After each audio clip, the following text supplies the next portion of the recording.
Lisa. Yeah, new video here just into the Fox 35 newsroom shows a look inside Orlando International Airport during the FAA outage. This video was taken by Fox 35 viewer Pamela. She was so kind to share this with us. As we were the first to tell you, the ground stop has been lifted and flights are starting once again to go back into the air.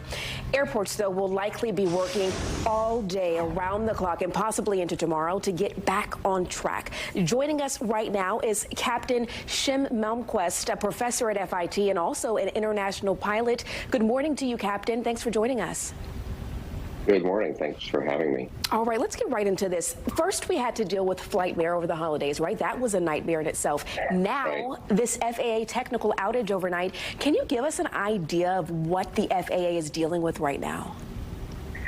Well, of course, it apparently has been resolved in the last hour, at least that's my understanding.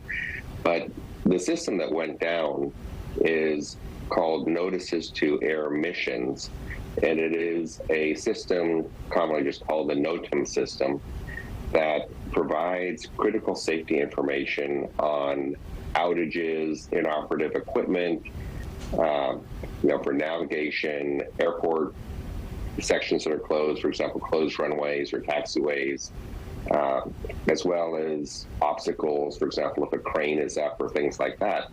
And so it's part of what we need to review before we fly to any airport. And not just us, of course, air traffic control also uses it to determine what kind of approaches or clearances that they can offer to the pilots, or they assign to the pilots.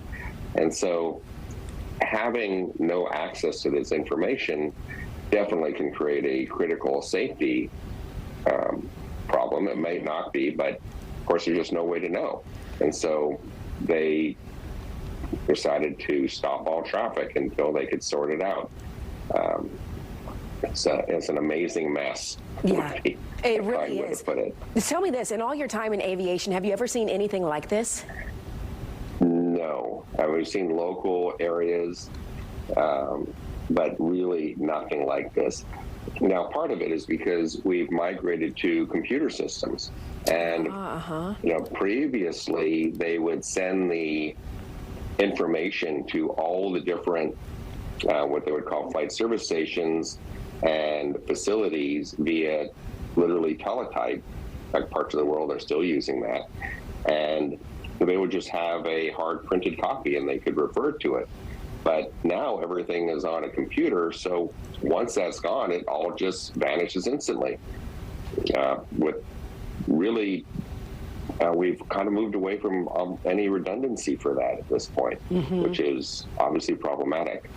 Oh, yeah, definitely creating problems for all involved. At our last check with our reporter about 15 minutes ago, we saw the flight board still full of plenty of red. So it's only going to be a matter of time until we see what shakes out of this situation. Captain, thanks so much for joining us this morning. We certainly appreciate your insight. Thank you.